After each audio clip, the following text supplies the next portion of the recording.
This episode brought to you by DoorDash, the app that brings you food you're craving right now, right to your door. Also brought to you by Chime, the award-winning app and debit card that can save you money today.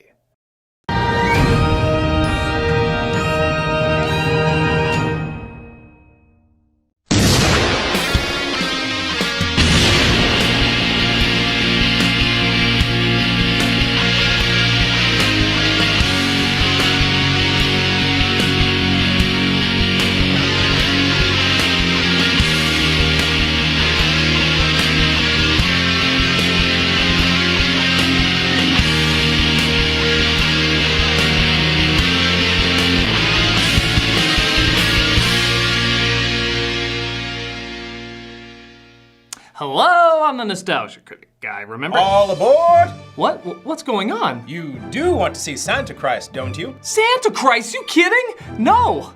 He drops by here every year. If I really wanted to see him, I could make it happen. Well, that's a shame. I guess we'll go without you.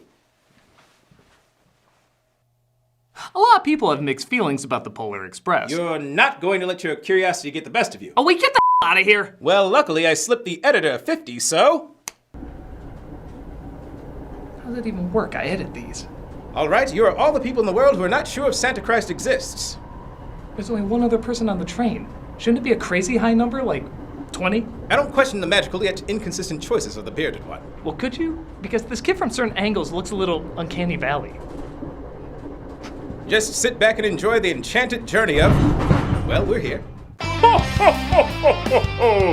Welcome to my home. Wow, the empty place inside of me is filling up. I simply cannot get enough. Yeah. Let's get a picture. Play some whimsical music. And smile charming but awkwardly at each other. Woof! What are you eating, kid? Next one. I'm sorry, so what was the point of this? Smile. Music. Awkward finale.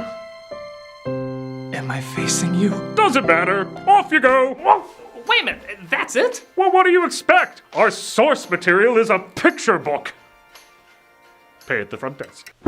Remember this enchanted night. It was 3 minutes. I clocked it at 2.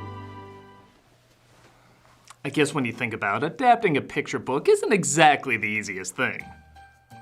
As much as I mock movies that do it poorly with dog kissing mom genocide or dirty I do acknowledge it is difficult to take a short story for little kids and stretch it out to 90 minutes.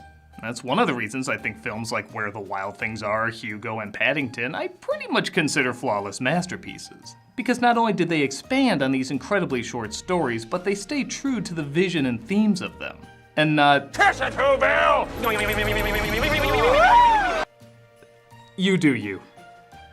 Maybe that's why, despite its flaws, I have grown a soft spot for Robert Zemeckis' Polar Express.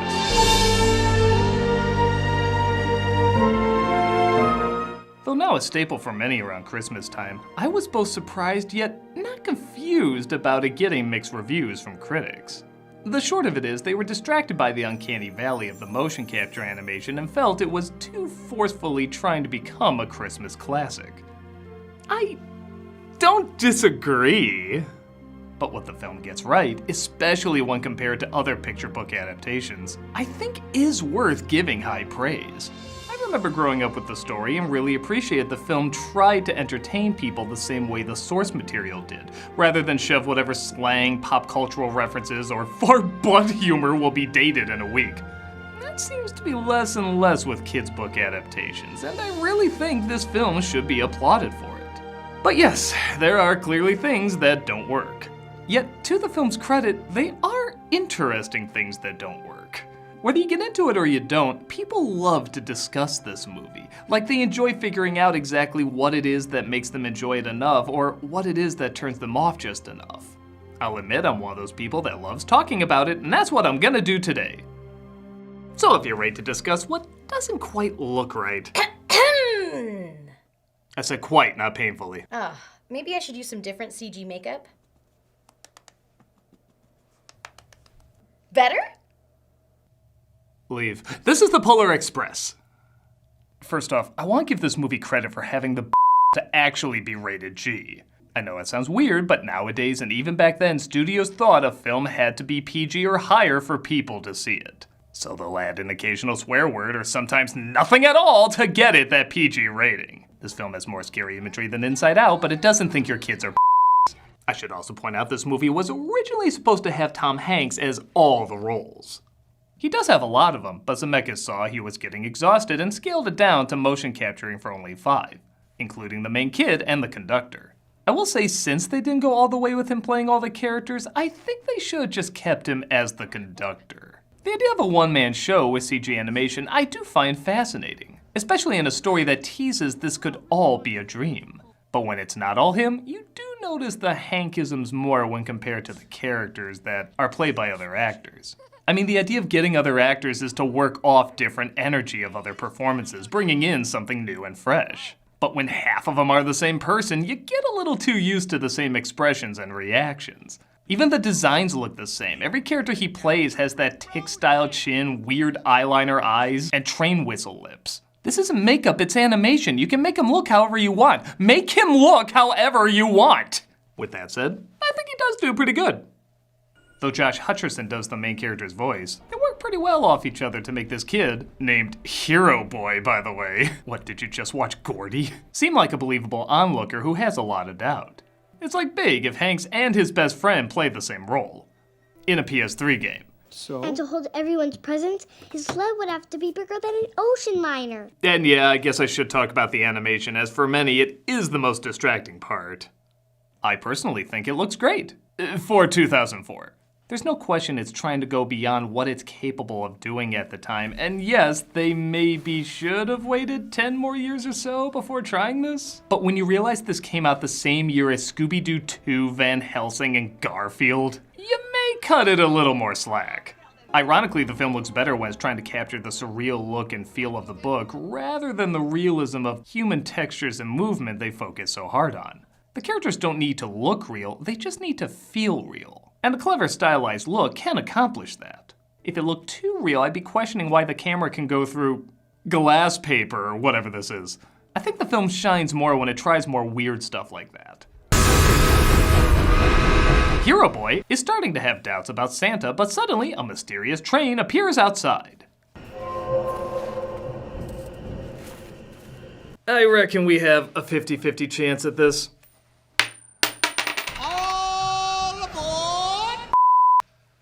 Sorry, even in a cartoon, I can't take Hanks' cartoon accent seriously.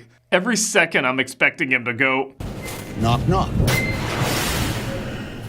Go yourself. He says because of the kid's doubt, he's taking him to see Santa along with a bunch of other children. Yay, we're being kidnapped! He discovers a girl named, how's this for original, Hero Girl? These sound like temp names for a Robert Rodriguez kids movie. And I swear the animation direction for her was, hey Frank, remember when Jack Nicholson played the Joker? Can you little black girl that? You know what, I should be thankful if Hanks was gonna play all the parts. This could have been a lot worse. Whoops, did I say she was the freakiest looking character? Do you know what kind of train this is? It's a Baldwin 284 S3 class Berkshire-type steam locomotive. Yes, I can read your thoughts, and I am smarter than you. Can cross that off the list. There's something I love about this moment. Hero Boy looks at a store animatronic and is like, "Daw, that's not the real Santa. I thought they captured him and displayed him out front like a zoo. You're a weird kid." We're heading for the other side of the tracks. I take it back, you're perfectly normal. You're the cut of cats! Well, you coming? They drop by another kid's house who doesn't get on. But when he changes his mind, almost forming an expression, Hero Boy stops the train. Who in the applied that brake? He explains he did it to let the kid on so the conductor calms down. Next, they serve the kids hot chocolate just so every train ride themed after this movie can have some kid shouting, "Why aren't they flipping and doing somersaults like in the film where everybody looks like Superman's upper lip?" Where you going with that? It's for him. Hero Girl tries to sneak hot chocolate to the kid in the back, but in doing so, she loses her ticket. If Forrest Gump feathers out the window, and it should be mentioned this film was clearly shot for 3D and IMAX, and to its credit, it looked really good in 3D and IMAX. A lot of movies during that time looked like the 3D was added last minute, but this one not only looked like a lot of time was spent on it, but they went out of their way to make this a spectacle movie.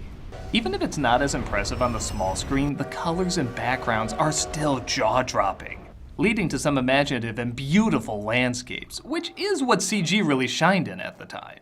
In a strange way, the only thing to distract from the beauty of the Polar Express is what happens on the Polar Express. She didn't lose her ticket. I did. You can have my ticket. These are not transferable. One of the pros and cons to Hanks as the conductor is it always looks like he's about to shank someone in a scene.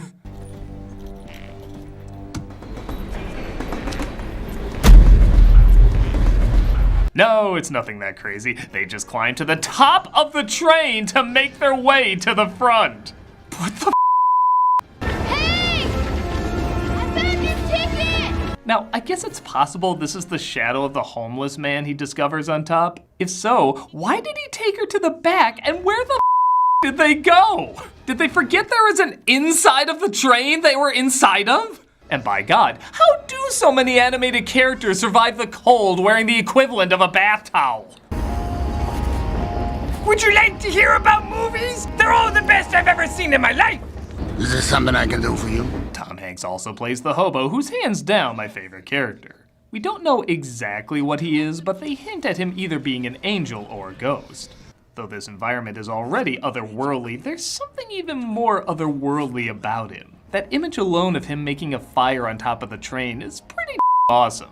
Hey, would you like some Joe? Nothing like caffeine to bring on hyperthermia faster. I own this train.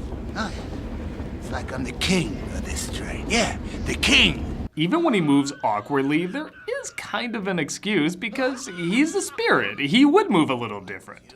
With that said, even when he's imitating an animatronic Santa, it somehow still looks more awkward and fake than the actual animatronic Santa.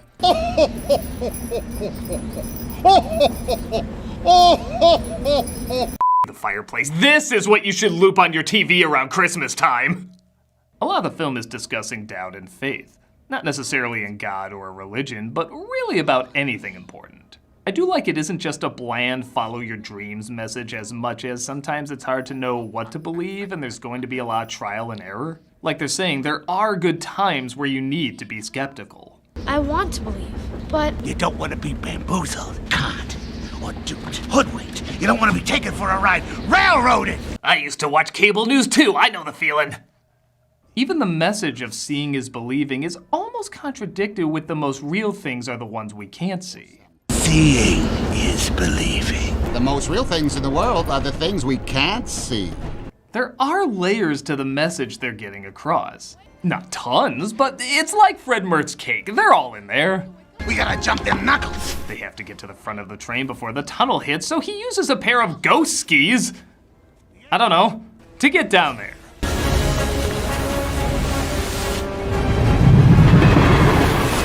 Oh, come on, you call that filler? Jim Carrey would have had his head in a woman's by this point. That's how you filler.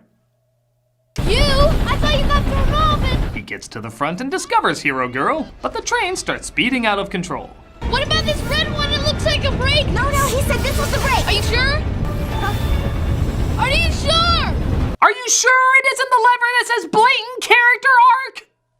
The train continues to speed on the world's unsafest track, and it pretty much becomes a VR roller coaster. We're dropping faster than a presidential approval rating! It then slips onto the ice, and again, this can all be seen as filler, but it is a lot of fun. What more character do I need from these people? I got it. Go ahead and give me the stuff that CG is best at. Action and attempts to destroy Disney. Once they literally get back on track, all the children inside are presumed dead, and the conductor talks about a strange time when someone saved him from falling over. Someone saved you? Or something. An angel. Maybe. Nah, that's Now let's go see Santa Claus. Mind your step now. They're brought into a car that's filled with all sorts of forgotten toys. What are they doing here? It's a new concept the boss came up with. He calls it Toyture. Wait till you see what he has in mind for the one based on me. Oh, yeah, I know what you are. You're a doubter! A doubter! You don't believe! You're a doubter! Still less scary than when Zemeckis had Jim Carrey do it.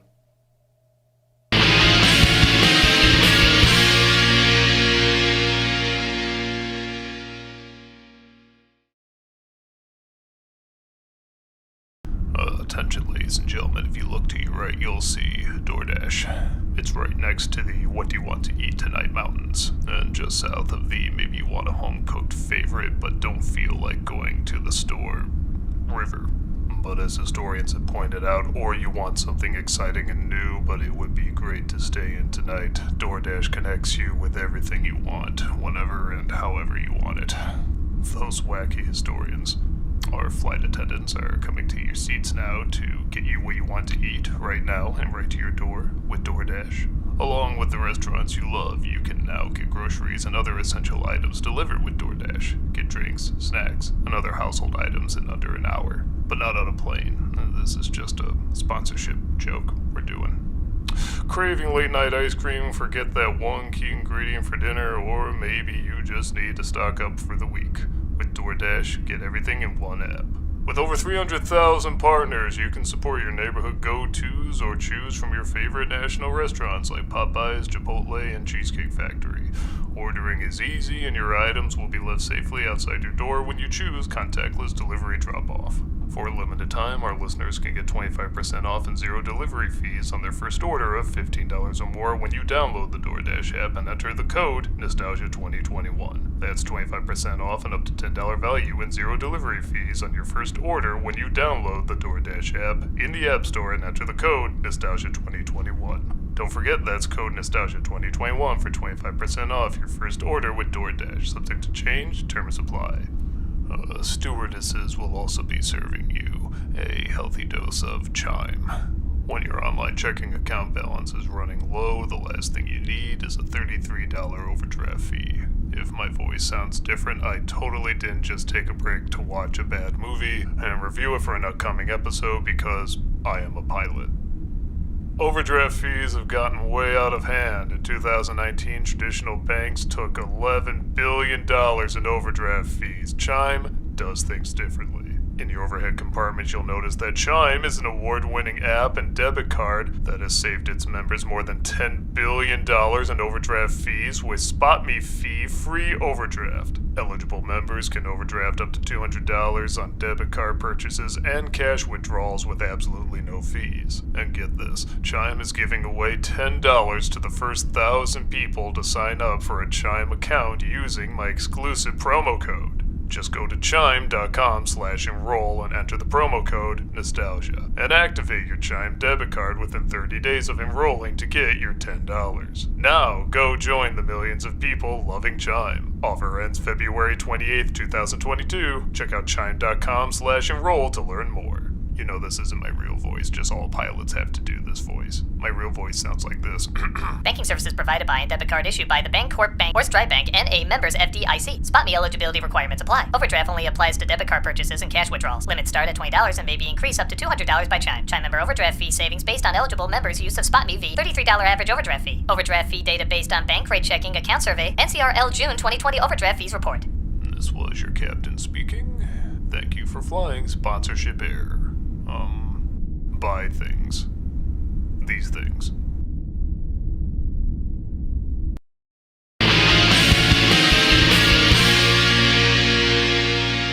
So, we're about 45 minutes in. Why not suddenly make this a musical? The best time of the year, when everyone comes home. Now I know what you're thinking. What? They had that song earlier. But that was a show being put on for the kids on the train. Like I said, they even do that on these Polar Express themed rides. That doesn't make it a musical yet because that could qualify in a non-musical environment. This is the first time someone is singing to express their thoughts and it comes right the out of nowhere. It'd be like Bruce Wayne singing halfway through Batman Begins because they went to an opera earlier. It doesn't count and it'd be distracting as And all the dreams of children, once lost, will all be found. If Hanks is in it, I'm just assuming you were looking for an Oscar already. It also doesn't help that it's not a very good song. It's not awful, but it's cheesy as and feels like they're trying to plant it as a song you'll sing with other Christmas carols. The best you'll get is children's recitals, and that's because kids kinda remember the notes when they fall asleep during this song. Look! The Northern Lights! Wow! We literally just saw reindeer and presents in the sky like God's Etch-a-Sketch. But this is the moment that impresses us, I guess. What's stranger than everyone singing 45 minutes into the movie? Everyone singing another song immediately after.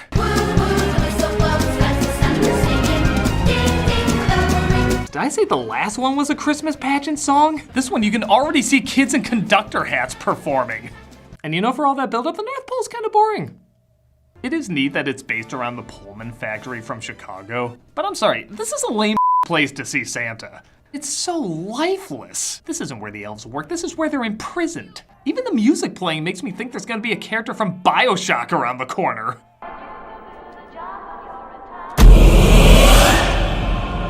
The last kid on the pickup doesn't want to see Santa though, so Hero Boy and Hero Girl, those names are so dumb, try to convince him. Christmas is such a wonderful, beautiful time. It's a time for giving and being thankful for friends and family. And peer pressure. Christmas is about peer pressure. You saw what happened to Starbucks when they didn't change their cups. Hero Boy accidentally disconnects them because he wants to turn this into an Australian train PSA. And they end up inside one of the factories. You put them on a check twice list for next year. All right, boys, let's shut it down, all right? That's it for this year, come on. Joe Pesci's finest performance.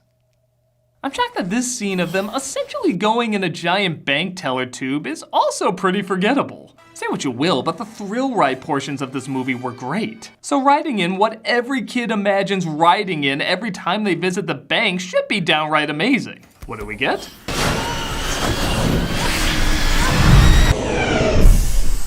It's like going down a McDonald's playground slide while watching 2001 on your phone. They accidentally end up in Santa's sack. Good night, everybody. And discover the geeky kid has followed them. Which, how the did he do that without being seen? How could you miss anything about this kid? I want to make sure I'm getting everything on my list. All I found was one present, and all I had was a bunch of stupid underwear. They get the bag to the town square, and yeah, most of this is stuff in the movie you really could have cut. The bag is too low, so they get more altitude. The star is knocked over. Some elves save it. The kid doesn't trust the elf with his present. The elf does everything to convince him not to trust him with the present. It's in good hands. Trust me. See? We make one of those every year for you just to destroy it! Why? Because we can! Honestly, everything from when they arrive to when they meet Santa could have been majorly trimmed or completely cut, and you still would have met the theatrical runtime and missed nothing. Apart from the Christmas Story kid sounding more like a duck a goose. We got plenty of time. We got nothing but time. We got time to kill. Imagine if Laffy Girl listened to a compilation of him instead of her laid-back music. And then we were on what looked like a frozen lake, but I know it was just an optical illusion caused by moonlight and atmosphere, because you can't put a train track. When Santa finally arrives, Hero Boy is dismayed that he can't hear the beautiful sounds the sleigh bells make. He finally admits he believes and can suddenly hear them, just as one of the creepier Santa Clauses in film shows up. What was that you said? I said, you're terrifying! Let's have this young fellow right here. Santa picks Hero Boy to be the first child to be given a present, and the elves are hoping it's a wheelchair because I guess they think he can't walk. The first gift of Christmas! Hero Boy asks for the sleigh bell, and no, I don't know why that needed to be whispered. He was just gonna announce it anyway. And Santa finally rides off into the night.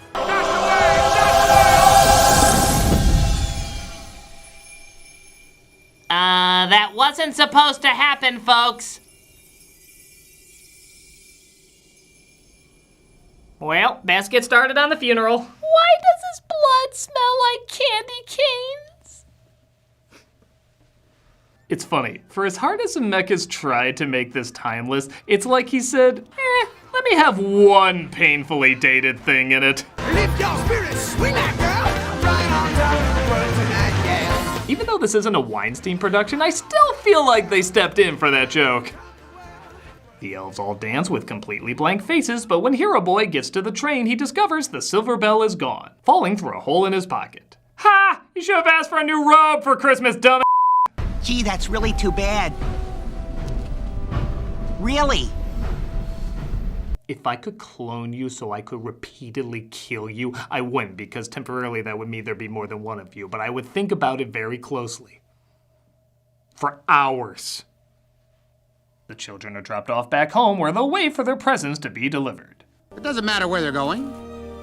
What matters is deciding to get on. So remember, kids, when a stranger asks you in the middle of the night to go with them to see Santa Claus, do it! You'll have no regrets whatsoever. Wake up! Santa's been here! Santa's been here! The next morning, Hero Boy opens all his gifts and sees a special one from Santa. It's a lump of coal. It says, "Thanks for dropping my bell, biscuit." No, it's the silver bell he dropped in the sleigh, but only the children seem to hear its beautiful sound. Broken. Huh. Sorry about that, sport. Teacher says every time a bell rings, a 3D animator cries looking back years later.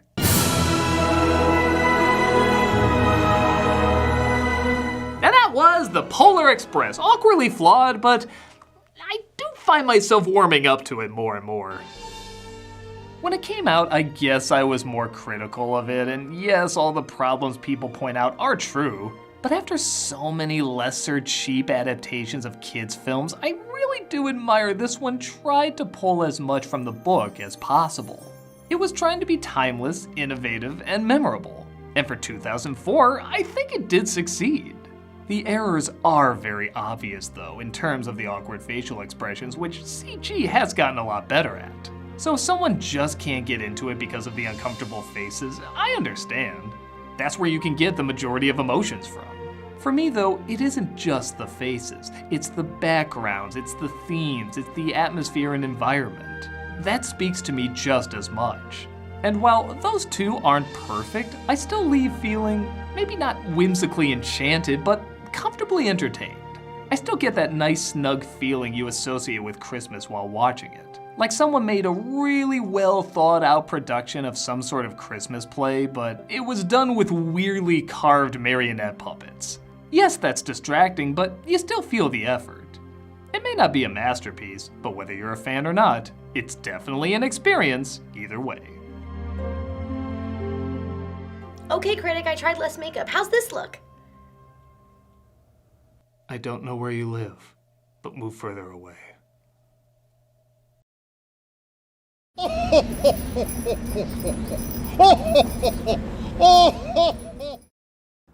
Hey, Doug Walker here doing the charity shout out. Every December we do this thing where I play this old clip of me telling this Christmas story of something that happened that ties into a charity when we were shooting a Christmas episode. So I'm just gonna do the same thing here, and yeah, obviously I'll go into what the charity is in that video as well. Take care.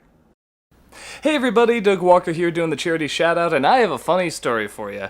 When we were shooting this review, we were outside about to shoot a scene with Nostalgia Critic and Santa Claus, and this car pulls up, and they pull right into our parking spot, and we don't recognize the people, and they get out, and we say, "Can we help you?" And they say, Toys for Tots. I dropping off Toys for Tots. No, we're not Toys for Tots. And they're looking at us like, "Are you sure?" And we said, "Yeah, we're sure. Why would we know where Toys for Tots are?" And they said, "Well, 'cause you got a guy dressed like Santa Claus there." Oh, no! Unrelated. Amazing. Totally unrelated. So, bizarrely enough, they were driving around looking for Toys for Tots, and we happened to come outside with a guy dressed as Santa Claus. What are the chances?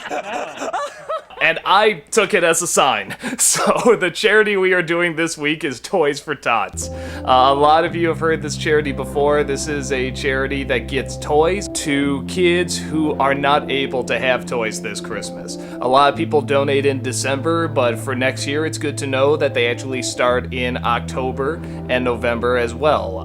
The more toys they can get, the more kids can have these toys. And these are children that either come across hard times or the parents come across hard times and are unable to get gifts. I mean, there are so many people out there that are just going through such rough patches right now and just are not able to do something that every kid deserves. Every kid deserves to have presents around Christmas time.